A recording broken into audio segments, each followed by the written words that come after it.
Continuously optimize all parts of your funnel. Up to this point, you already know how to build a following on Instagram. You also already know how to create content that would not only build up your following, but can also draw attention to your profile page. Your profile page, of course, is where your target link is. When people click your target link, they go outside of Instagram and they go to a page you specify. This is the page where the action takes place. This page can be a consumer guide which qualifies your traffic.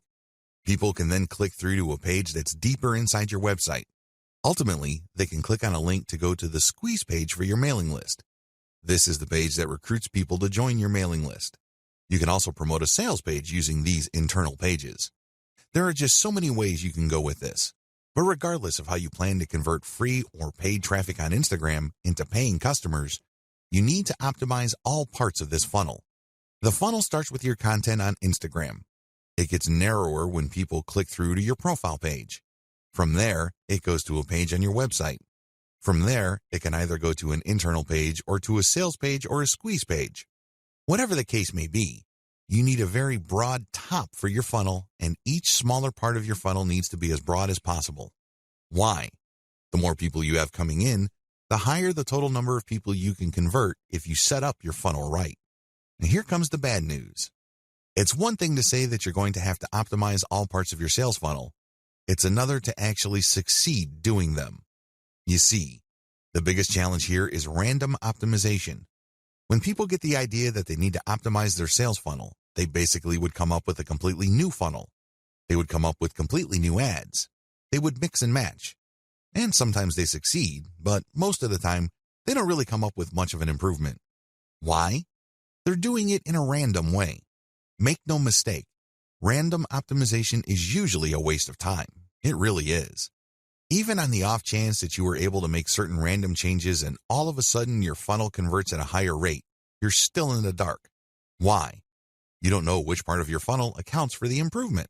And even if you are able to see which parts account for the difference, you don't know which segment of that part improved your results. Do you see how this works? Do you see why this is so confusing and so frustrating? Use elemental optimization. Thankfully, there is a better way to do optimization. You can use elemental optimization. Instead of just taking random guesses as to what would turbocharge the results of your sales funnel, you break up each part of the sales funnel process into elements and you make changes on an element-to-element basis. This way, you will only move on to the next element once you have improved the results of the previous element to a certain degree. Once you're happy with those improvements, then you move on to the next element, and then the next element after that. Please understand that the sales funnel is made up of many different parts. Each of these have different elements, but they can all be broken down into some common elements.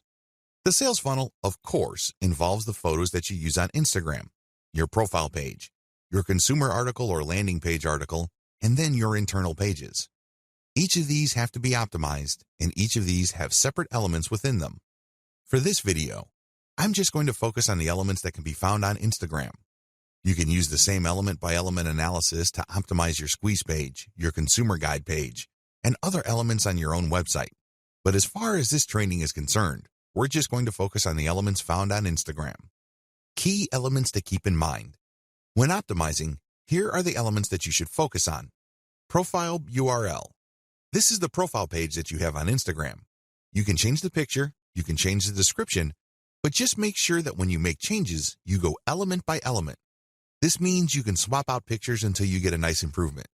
Once the improvement is sustainable, you then change the text. See if it improves your click-through rate. Once you are able to do that, then you can change the landing page URL. Photos and videos. This should be obvious. These are the photos and videos that you post. Pay attention to engagement levels. Pay attention to click-through. If you notice that certain photos tend to get a lot more clicks, then post more of those photos.